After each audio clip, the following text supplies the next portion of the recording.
I'm Barbara Nesbitt with the School District of Pickens County in South Carolina. We're a mid-sized school district with close to 17,000 students and 26 schools. One of our goals over the next several years as we move into the digital space is to create blended learning units for all of our standards.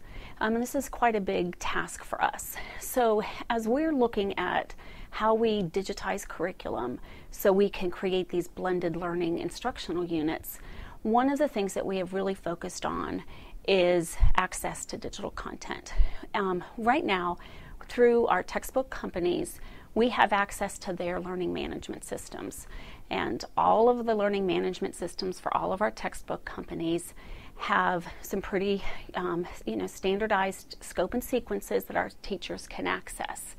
But these don't really fit to what our vision is for blended learning. We want things that are more customized by the teacher so they can be personalized by the student. And without this aspect of both teacher and student choice, those learning management systems that are provided to us by the textbook companies really aren't sufficient. So we are looking to create content inside of our own digital learning platform. And for our school district at this time, we have chosen Safari Montage as our digital learning platform. And our goal is for our teachers to be able to create these blended learning units using a variety of digital content. So we have teacher-created content, we have freely available content from the web, we have leased content that we have purchased and leased through various companies like Safari.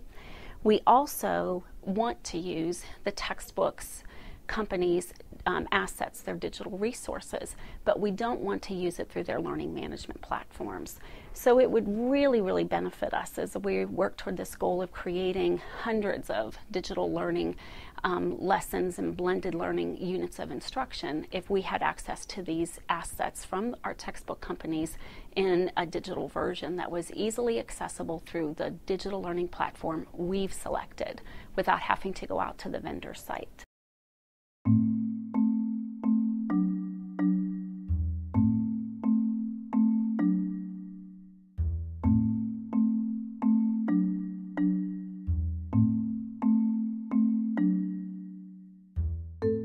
Today we're going to be talking about cause and effect. So we're going to look at this chart. It's the next item on your playlist. It's a great place for me to put things, and it's a great way for me to stay organized. But when it really started affecting the way I teach and affecting the students was when they started being able to access playlists. And when they started being able to see what was going on in front of them on their digital device instead of just on paper. For some reason, it makes a difference. Students really like being able to access things anywhere. They can go back and read any of the text and see, any of the PowerPoints that upload. That's another great thing that I love.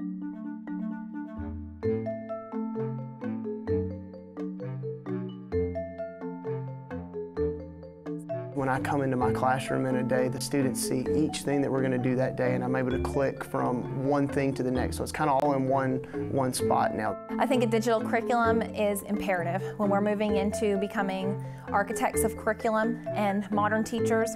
Neo-millennial learners have to have a place where they are able to grab and explore, where they can start at a certain place and know that this is where I'm going to start, but I can go here and grab this, and then I can go here and grab this, and then I can go here and grab this. They learn in webs. So we have to provide some kind of a place where they can go and then grab what they need and kind of center it for them. It's a really great place for teachers to access the information as a student.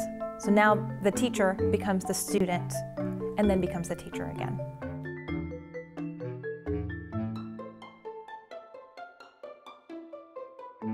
When I go home, I can also look back on what I did. You don't have to worry about losing papers all the time. And I mean, it's just digital. And everyone uses technology at one point in life, so might as well use it at school. As our school district works to fulfill its vision of creating blended learning instructional units for all of our standards, one of the things that we have found extremely helpful has been our partnership with IMS Global Learning Consortium. Quite a few of our digital providers have given us their material in a way that's IMS Global compliant.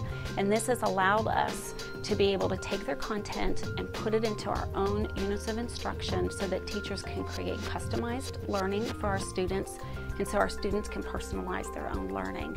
We feel that following those standards is extremely important. There's such a plethora of resources available to teachers now that are freely available content, teacher-created content, student-created content, content that can be leased, and excellent content that is being provided to us by our textbook companies. But how we want to use that at the classroom level is in a way that is interoperable, where we don't have to go out to one specific website, to their publisher, the textbook publisher's scope and sequence. We want to be able to put it into our own scope and sequence, into our own learning units. We want to be able to create playlists for students who are absent or students who are on homebound. And in order to do that, we need a little bit more control over the content. And so for the content providers who have worked with us with IMS Global standards, that has been extremely helpful as we move toward that goal. And we would just really encourage districts to join the IMS Global Learning Consortium so they can have a part of a powerful voice that helps our textbook companies, our software companies, understand the importance of working together in a way that makes digital content and digital learning systems interoperable.